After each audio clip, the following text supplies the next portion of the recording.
Welcome to the funnel. My name is John Chan. I'm president of Alignment Group. This is episode number 223 of the funnel. The real reason salespeople refuse to embrace the CRM. Before we get started, I want to remind you, head on over to alignment-group.com/the funnel or head to the sales library. It's a little drop down at the top of the page there, and download the Best Of series. The first one we have in the Best Of series is the 6-step sales hiring process.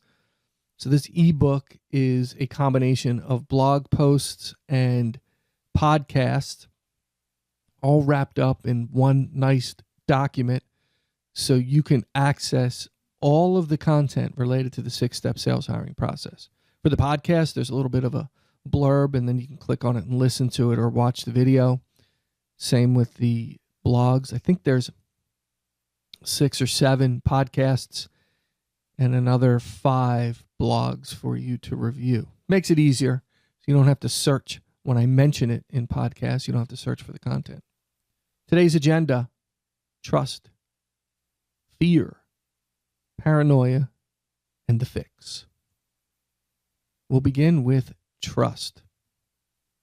It all starts with trust, right? So you implement a CRM, or the company implements a CRM, and everybody expects pushback. There's a lot of documentation on CRMs and sales reps' refusal to use a CRM, and all kinds of advice on how to get them to use it. As a matter of fact, I did a podcast a week or two ago on getting senior level reps to use the CRM. And I'm part of that process, right? Trying to help them use the CRM. But what's interesting is, for me, is my experience in working with sales reps, it takes a little while, especially when I'm brought in to help, to get them to move. And I don't mean it takes like a year. It takes a couple of weeks of kind of walking through each rep's scenarios and what they do and how they do it. And sometimes we do it in groups if I have a large sales force. And sometimes we do it in one-on-one conversations, because I'm trying to figure out how they manage their day, and I'm trying to adjust what I show them in the CRM to match that, because that's how you get movement, right? They see the benefit and they start using it. But I think there's an undercurrent here, an undercurrent of trust that is missing between the salesperson and the company and the salesperson. And all good relationships start with that trust, right? Whether it's business or personal. And it's about the company and you and the company. It's not a single thing. It's not your trust of the company or the sales rep's trust of the company and the company's trust of the sales. It's both, right? Are they going to second guess everything that I do from a sales rep perspective? Are they going to question everything that I do? How can I trust them with this information when I don't really know how they're going to use it? They say they're not going to use it. They say they're going to use it to help me, but how do I know that? And on the flip side, the company is really thinking about, how much can I trust the sales rep who's producing at a high level for me? What happens if? What happens if they walk away? What happens if, I don't know, they're out for 6 months because of some medical issue? What if? It's all about the trust. The company wants information to make good quality decisions, but let's face it, they also want the data in case something happens and they're not left holding the bag. On the flip side, the high-level sales rep feels like this is their key to the kingdom. They hold the keys, and it gives them a little bit of leverage when things begin to go south or if there are problems internally in the company. So management, they don't trust you. They don't trust the company. And that's one of the bigger reasons they don't use the CRM. The next is fear, right? Fear. Fear of what you're going to do with that information. Are you going to use it as a weapon against them? What do they mean by that? Well, some of it's real and some of it's not, but maybe you're looking at how they manage their day, and in the CRM, you're noticing some big gaps. And so you're going to use that as leverage to maybe try to get them to change or do something differently. This is in their mind. This is from the sales rep perspective, that you might find out that they're a fraud. And they might be. Now, I'm saying this because there's a little bit of that in every sales rep. Like, I'm so successful at this. I'm doing well. I'm maintaining relationships. I'm driving revenue. But what if they find out that I'm not really that good? What if I'm just lucky? I don't think all sales reps think that, but I think some do. Maybe they're not. They just have a little bit of self-esteem issues that drive them to the success, but it also drives that fear. They fear that you're going to focus on their weaknesses. You're going to find every little weakness out about them, and you're going to start coming after them for that weakness. And whatever they put into a deal, and I'm going to come back to weapon, whenever they put something in, let's say they lose that deal, now you're using that as a weapon to whip them because they lost the deal. Never mind the fact that they're producing at a very high level. Maybe they're overachieving their targets. They're consistently at the top of the game. Never mind any of that. They're afraid that you're going to use this inappropriately. It took me a little while to get that word out. But I think that's underlying here. I think that's part of it. Trust, fear of the unknown. Who else is going to look at this? Maybe it's a cutthroat business. Company. People are trying to steal your stuff all the time. Why would I want to put that out there? And right before we get to the fix, I'm going to walk you through a couple of scenarios, conversations I had recently. Because it was very interesting to hear this in an open forum like that. Paranoia. Paranoia is the perceived threat, right? Some of it's justified. Maybe it's justified. They perceive a threat against them because you're implementing this new system to track in their mind your every movement. They're paranoid they're going to lose their job. They may be at the top of their game, the best that you have, but they're afraid they're going to lose their job.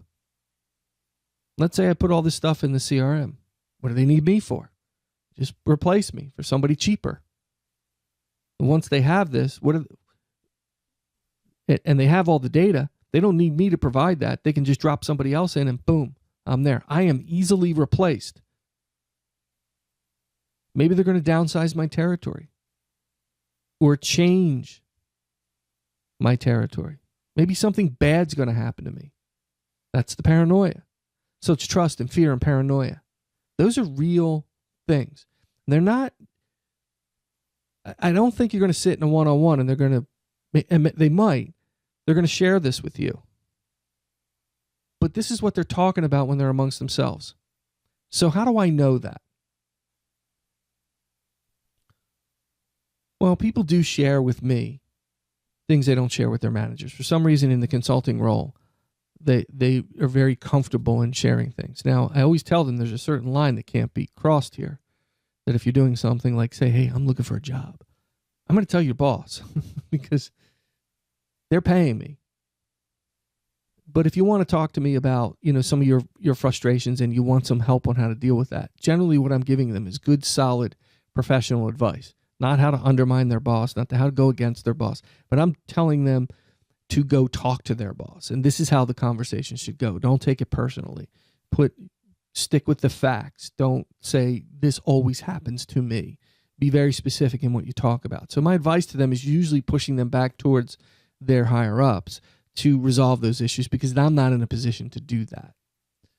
So they tell me things. So that's one of the ways that I've learned about this stuff. The other is a recent conversation I had with a couple of friends of mine who've been friends of mine for a very, very long time, since I was in grade school. And the three of us are in sales and we happen to be together over the last weekend. And we started talking about work. And the conversation came around to the CRM. One guy is very, very good at what he does. The number one rep in the branch, the number one rep in the region, in the top 5 in the country every year, wins the trip, just highly successful. And highly successful in a way that you appreciate. These accounts have all been developed from scratch. They weren't handed to him. He didn't inherit something. Everything was built from scratch. And when the crap hit the fan on a vertical that he was in a few years ago and was very strong in. He didn't cry over his spilt milk. He went and developed another vertical and maintained that, with a very slight dip one year, went right back to where he had been previously. All of it earned through good, hard sales work. Absolutely what you want in a sales rep. Works well with others on the team, does the things he's supposed to do internally, goes the extra mile for prospects and customers, does all of the things you want a sales rep to do. So we're talking about successful. I have my other friend is very successful too, in a very large multi-billion-dollar company. Has had success there for a number of years and in previous roles. So we're not talking about people who are complaining because they're subpar performers. These are high-level performers. And the conversation on the CRM was interesting.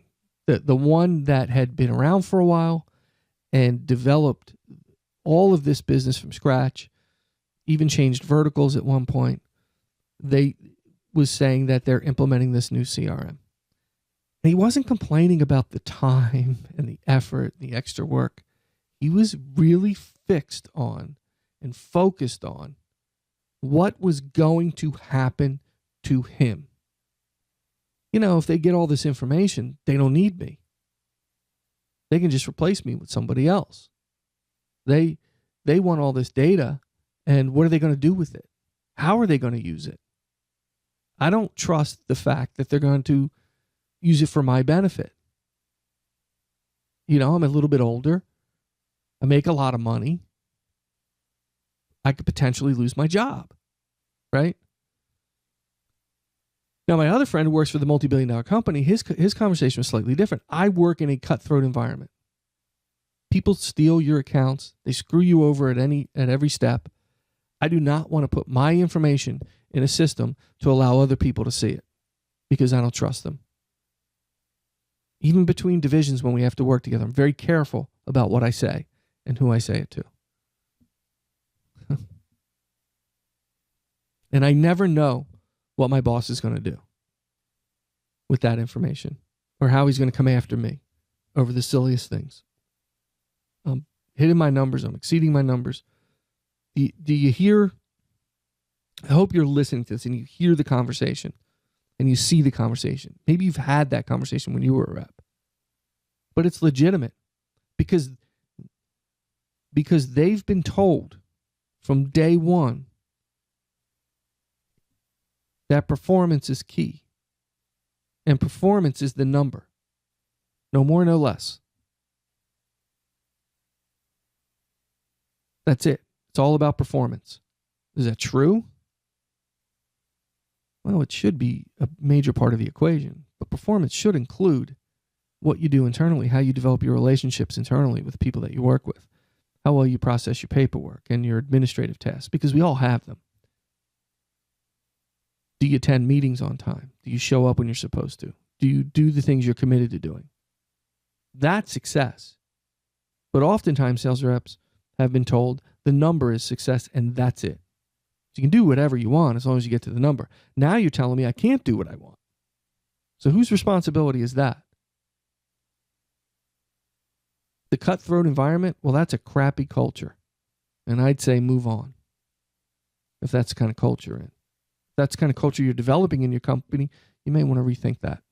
I don't think it's good for you. I don't think it's good for the company.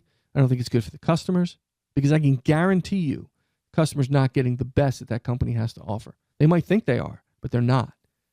Because of all the infighting that's going on in a multi-billion-dollar company with multiple applications and products and services and support, there are people that aren't introducing stuff that can help clients because they're afraid of that group or they don't want to deal with that group because of the political infighting. It's happening. So culturally, you should move on. So I want to spend a few minutes on the fix. So you heard my stories, and it's really what pushed me to have this podcast, this title. The fix is simple. Actions speak louder than words. So I'm going to go back to my buddy who developed all this business from scratch, had been with the company for a long time, even through a buyout, developed relationships, developed long-standing customers that provide high levels of revenue. And when there was a dip or a loss of business to budget cuts in a specific vertical, he went after another vertical and created additional opportunities for himself. So he didn't just sit on his laurels. Somebody said, well, why didn't he do that before? Well, when you're constantly developing business and you're busy maintaining customers, there is a ceiling. Okay, it doesn't mean you can't get better at what you do. It doesn't mean you can't extract more revenue. It doesn't mean you can't be a better sales reps.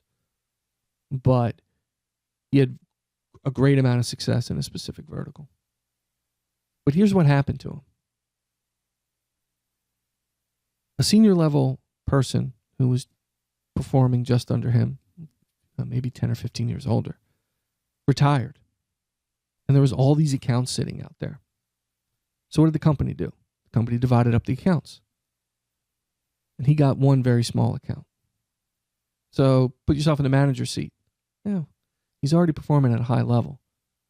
Yeah, he can perform at a higher level if I gave him all these accounts. But if I gave maybe 2 or 3 other people some of these additional accounts and I get them over the number, that benefits me more than a single person running over that number, right? I get the benefit of having 4 reps exceeding quota.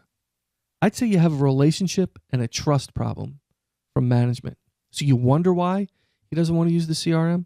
Because that's what the manager does? I'm not saying he should get all the accounts. I'm saying it was a little boneheaded.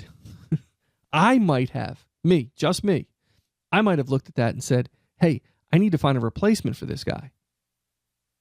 I need to go out and hire somebody to put him in that territory. Dividing up those accounts is not a good idea because I'm not really expanding my opportunities. I might find a senior level person and recruit them and hire them for the position.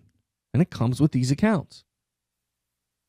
And maybe you do some fine tuning and adjustment now that person's gone, some small things, and that's okay. But to just divide them up amongst people who are underperforming based on what this other person's doing, based on what the top rep's doing, there's no justification for that in the sales rep's mind. You screwed me. If you're willing to do it there to your top rep who's performed at the highest level in this company for longer than you've been manager, then what would you really do to me if push came to shove? It's about the relationship and trust and actions. My mother used to say this. Actions speak louder than words. My God, she used to say it all the time to me. Probably say it to my kids. So if you want to build that trust bond, don't do stupid things like that. Figure out how to build that relationship from the company side because it ultimately is your responsibility to do that. And the rest will come from the rep. Build that relationship, a trusting relationship. I'd look them right in the eye and say, hey, so-and-so's retiring. We're not going to be dividing up the accounts because that's not the appropriate thing to do to make the rich richer in a sales environment. Our job is to grow the division. The only way I can grow the division is find an adequate replacement and keep recruiting and building to the team. I'm sure you can understand that.